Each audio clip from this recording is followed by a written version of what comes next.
Hello दोस्तों, मैं नामिका सिंह स्वागत करती हूँ आप सबका आपके यूट्यूब चैनल नॉलेज कॉर्नर में। फ्रेंड्स, कई दिनों से आप लोग को बायोलॉजी की क्लासेस नहीं मिल रही थी, सॉरी जूलॉजी की क्लासेस नहीं मिल रही थी, लेकिन बॉटनी जो है आपको पर डे कराया जा रहा है। अगर आप देख रहे हैं तो बहुत अच्छी बात, अगर चैनल पे नए हैं तो प्लीज़ चैनल को सब्सक्राइब कर लीजिए और उन वीडियो को भी ज़रूर देखिए। वंशानुगत मानो यानी कि वंशानुगत या मानव अनुवांशिकी में इनहेरिटेंस और ह्यूमन जेनेटिक्स में हम लोग मेंडल के वंशानुगत के नियम, संलग्नता एवं जीन विनिमय के सारे क्वेश्चन जो है वो पढ़ लिए हैं। आज जो हमें क्वेश्चन पढ़ना है, यहाँ से देखना है यूजेनिक्स के। तो वीडियो जो है टॉपिक वाइज और चैप्टर वाइज आपको पूरा जो है प्रोवाइड करवाया जा रहा है। इसका पीडीएफ हमने आपको टेलीग्राम पे दे दिया था। आई होप आप लोगों ने देखा होगा। अगर चैनल पे नए हैं तो प्लीज़ इसके पहले की वीडियो भी ज़रूर देखें। आज की क्लासेस हम यहाँ से स्टार्ट करते हैं। क्लासेस आपको हिंदी और इंग्लिश दोनों लैंग्वेज में मिलेंगी। अच्छा लगे तो कमेंट बॉक्स में अपनी राय, चैनल को सब्सक्राइब और वीडियो को लाइक जरूर करिएगा। क्वेश्चन है, जब एक वेक्टर के डीएनए अणु के बाहरी डीएनए का टुकड़ा जोड़ा जाता है तब इसको क्या कहते हैं? When a foreign DNA segment is interested into DNA molecules of a vector, it is called transposon, promoter, chimeric DNA या फिर सटल वाहक। इसका सही जवाब हो जाएगा ऑप्शन सी, काइमेरिक डीएनए। जब एक वेक्टर यानी कि वाहक के डीएनए अणु में बाहरी डीएनए का टुकड़ा जोड़ा जाता है तो इसे काइमेरिक डीएनए कहते हैं। ट्रांसपोजॉन क्या है? तो दोहराए जाने वाले डीएनए अनुक्रम है ट्रांसपोजॉन, जो जीनोम में एक स्थान से दूसरे स्थान पर हस्तांतरित करने की क्षमता रखते हैं। ठीक है, यानी कि डीएनए से डीएनए जब बनता है तो इसी को ट्रांसपोजॉन कहा जाता है। प्रमोटर जीन क्या है? तो ये डीएनए का एक अनुक्रम है जिसकी जरूरत किसी जीन को ऑन या ऑफ करने के लिए पड़ता है। अगर आपसे क्वेश्चन पूछ लिया जाए किसी जीन को ऑन या ऑफ करने के लिए जिसकी जरूरत पड़ती है उसे क्या कहते हैं, तो उसी को प्रमोटर जीन के नाम से जाना जाता है। और सटल वेक्टर क्या है? तो ये एक वाहक है जो अलग अलग होस्ट प्रजातियों में प्रोपेगेट कर सकता है। ठीक है, बाकी काइमेरिक डीएनए किसे कहते हैं? तो जब एक वेक्टर के डीएनए अणु में बाहरी डीएनए का टुकड़ा जोड़ा जाता है तो उसी को काइमेरिक डीएनए कहा जाता है। ऑप्शन सी इसका सही जवाब हो जाएगा। अगला question, human insulin is produce biotechnologically from, अनुवांशिकता निर्माण मानव इंसुलिन प्राप्त होता है।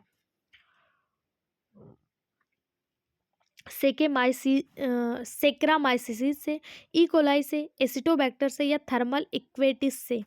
इसका सही जवाब हो जाएगा ऑप्शन डी, ई कोलाई से। ई कोलाई से, ठीक है। अनुवांशिकता निर्माण निर्मित मानव इंसुलिन ई कोलाई से प्राप्त होता है। मानव इंसुलिन और वृद्धि हार्मोन्स को कूटबद्ध करने वाले जीनों को क्रमशः 1978-1979 में ई कोलाई में कोलॉन और एक्सप्रेड किया गया था। इसे जेनेटेक द्वारा विकसित किया गया और 1982 में एली लिली द्वारा किण्वन विपणवन यानी कि मार्क्ड किया गया है। ठीक है, ऑप्शन बी इसका सही जवाब हो जाएगा। अगला question, a gene who expert help to identity transform cell is known as. वह एक जीन जिसकी अभिव्यक्ति रूपांतरित कोशिका की पहचान करने में सहायता करती है उसे क्या कहा जाता है?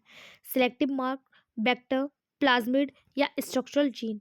इसका सही जवाब हो जाएगा ऑप्शन ए, सिलेक्टिव मार्क यानी कि वर्ण योग चिन्हक। एक जीन जिसकी अभिव्यक्ति रूपांतरित कोशिका की पहचान करने में सहायता करती है उसे वर्ण योग चिन्ह कहा जाता है। ये मार्क गैर परिवर्तक और परिवर्तक जीन की पहचान करने में मदद करते हैं।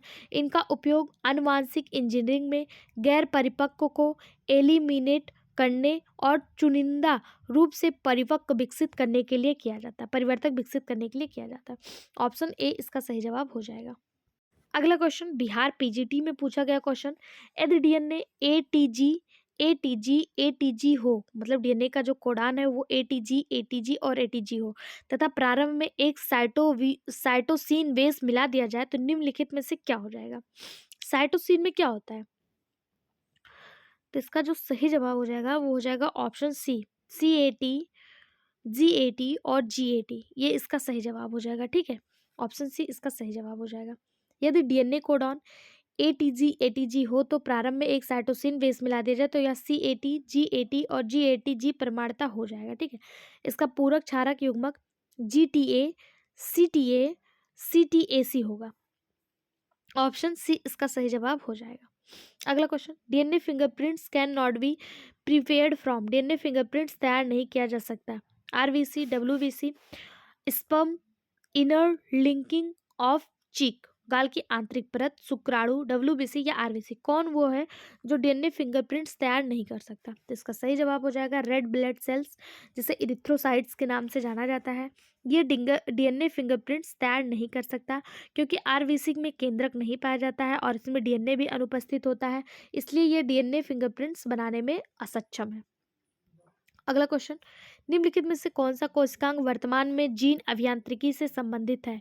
Which of one following organelles is presently related with genetic engineering? Lysosome, mitochondria, plastid या प्लाज्मिड? इसका सही जवाब हो जाएगा ऑप्शन डी, प्लाज्मिड।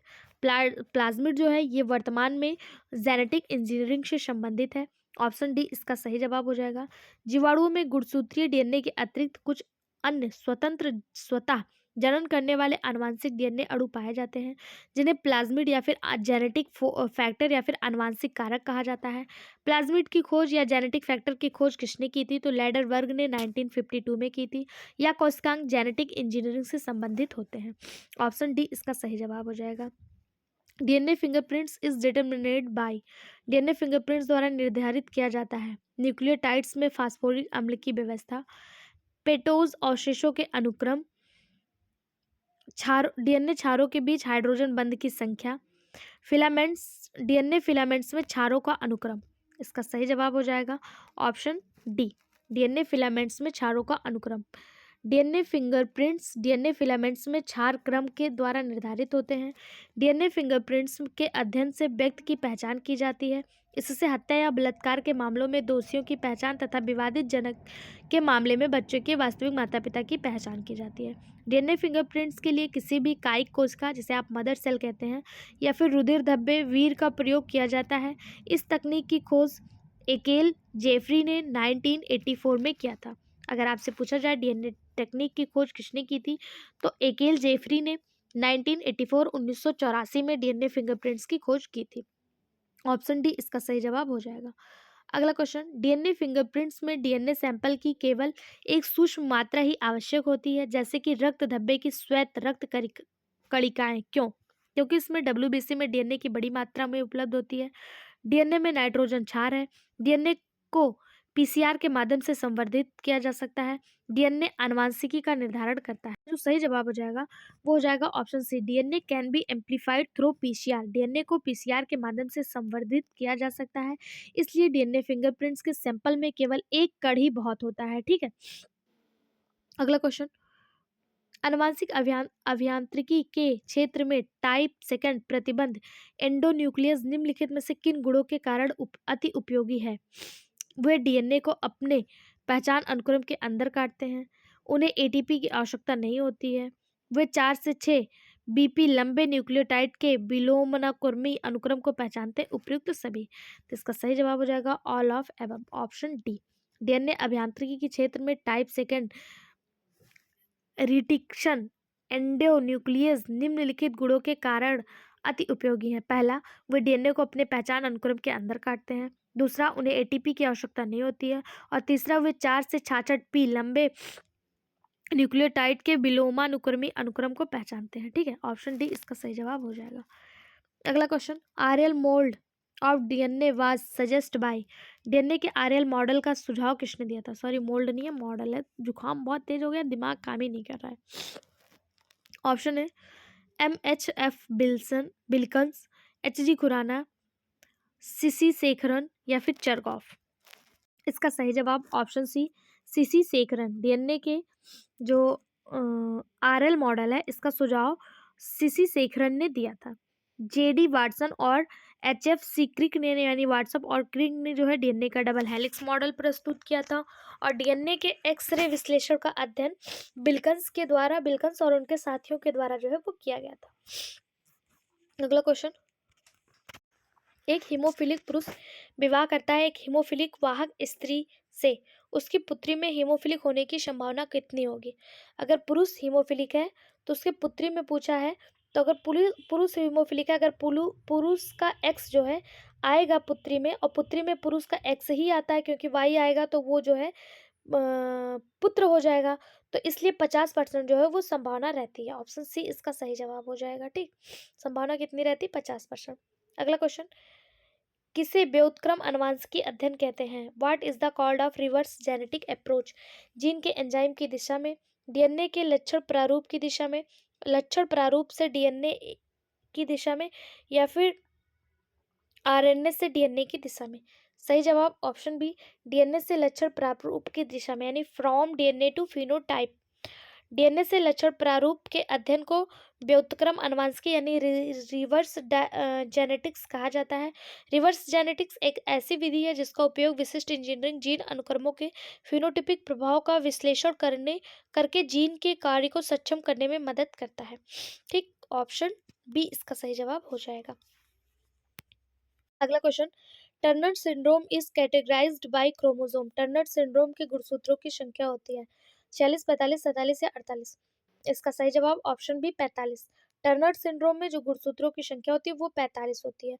पूरा टोटल गुणसूत्र कितने होते हैं? 46 होते हैं, 46 होते हैं। अगर पेयर में बात करें तो ये 23 पेयर होते हैं। लेकिन टर्नर सिंड्रोम में जो महिला, ये टर्नर सिंड्रोम अक्सर स्त्रियों में होता है, क्योंकि इसमें जो एक्स एक्स होता है, इसी में से लिंग गुणसूत्र में एक जो है, ये एक्स जो है गायब होता है और एक्स की जगह ओ मतलब 0 होता है। ठीक है, इसीलिए इसमें गुणसूत्रों की संख्या 45 की जगह 46 की जगह 45 होता है। इसे 2n-1 करके जो है आप निकाल सकते हैं। अगला, मानव में पाई जाने वाली अपसमानता जिसे टर्नर लक्षण संलक्षण कहते हैं। प्रभावी व्यक्ति समलक्षणी रूप से मादा होते हैं, किंतु उनके जननांग व स्तन अल्पवर्धित होते हैं। इसका क्या कारण है? यह एक्स गुणसूत्र की कमी है, एक वाई गुणसूत्र की कमी है, दोनों एक्स गुणसूत्रों की कमी है, या एक्स वाई गुणसूत्रों की कमी है। तो टोटल गुणसूत्र 46 होते हैं, जिसमें से 22 जो होते हैं, या फिर आप कह लें 44 जो होते हैं, या 22 पेयर कह लें, ये सब में बराबर होते हैं, इक्वल होते हैं। एक जोड़ी गुणसूत्र जो है हर व्यक्ति में पाया जाता है, चाहे वो मेल हो चाहे फीमेल हो। अगर मेल है तो उसमें एक्स एक्स पाया जाएगा, अगर मतलब फीमेल है तो उसमें एक्स एक्स पाया जाएगा, और मेल है तो एक्स वाई पाया जाएगा। यही एक एक्स जो होता है, ये गुणसूत्र कमी होता है, इस गुणसूत्र की कमी होती है टर्नर सिंड्रोम में। इसलिए इस महिला जिसमें टर्नर सिंड्रोम होगा, उसमें केवल 46 की जगह 45 गुणसूत्र ही प्रेजेंट होता है।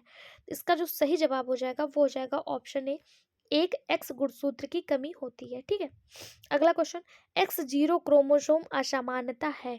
X zero chromosome abnormality is Down syndrome, Turner syndrome, Klinefelter syndrome या एडवर्ड सिंड्रोम। तो भी आप लोगों ने देखा ये किससे संबंधित है? टर्नर सिंड्रोम से संबंधित है। ऑप्शन बी इसका सही जवाब हो जाएगा। अगला क्वेश्चन, पारंपरिक पीसीआर के 3 मूलभूत पद हैं, डी नेचुरल एलील और extension. The natural allele strand displacement synthesis release, reverse transcription allele और एक्सट्रैंड। इसका सही जवाब हो जाएगा option A, the nature allele और एक्सटेंशन। ये पीसीआर के 3 मूलभूत पद होते हैं। ऑप्शन ए इसका सही जवाब हो जाएगा। पारंपरिक पीसीआर को बुनियादी कदम है, जिसमें डी नेचर एलील और ट्रांसक्रिप्शन, ठीक है, ये इसके 3 मूलभूत चरण हैं। डीनेचरिंग यानी कि जिसे आप विकृतीकरण कहते हैं, ये क्या होता है? जब डबल स्टैंडर्ड डीएनए को 2 सिंगल स्टैंडर्ड में अलग करने के लिए गर्म किया जाता है, तो इसी को डीनेचरिंग या फिर विकृतीकरण कहते हैं। एनीलिंग क्या है? जब तापमान कम किया जाता है ताकि डीएनए प्राइमर टेम्पलेट से जुड़ सके, तो इसी को एलिनिंग कहा जाता है। विस्तार यानी एक्सटेंशन क्या है? जब तापमान बढ़ाया जाता है और डीएनए का नया किनारा टेक पॉलीमरेज एंजाइम द्वारा बनाया जाता है, इसी को एक्सटेंशन कहा जाता है। डीनेचरिंग क्या है? कि जब डबल स्टैंडर्ड डीएनए को 2 सिंगल स्टैंडर्ड में अलग करने के लिए गर्म किया जाता है, तो उसे डीनेचरिंग कहा जाता है। यानी कि कोई डबल स्टैंडर्ड डीएनए है, ये डबल स्टैंडर्ड डीएनए है। डबल स्टैंडर्ड डीएनए कैसे होता है? सही, तो इसको वाटसन और क्रिक के द्वारा दिया गया था, इसके लिए इन्हें नोबेल पुरस्कार भी प्राप्त है। इसको जब आप सिंगल स्टैंडर्ड डीएनए में तोड़ने के लिए गर्म करते हैं, इसी को डीनेचरिंग कहा जाता है। दूसरा एलिनिंग क्या है? जब तापमान कम किया जाता है ताकि डीएनए प्राइम टेम्पलेट डीएनए से जुड़ सके, तो इसी को एलिनिंग कहा जाता है। और एक्सटेंशन क्या है? जब तापमान बढ़ाया जाता है ताकि डीएनए का नया किनारा टैग पॉलीमरेज एंजाइम बना सके, तो इसे एक्सटेंशन यानी कि विस्तार कहा जाता है। आज का टॉपिक यहीं पे खत्म होता है। नेक्स्ट वीडियो में हम लोग जैव विकास यानी ऑर्गेनिक एवोल्यूशन के इंपॉर्टेंट क्वेश्चन जो है वो पढ़ने वाले हैं। तो आप चैनल को सब्सक्राइब कर लीजिए, वीडियो को लाइक करिए और अपने सभी दोस्तों के साथ शेयर करिए। Thank you.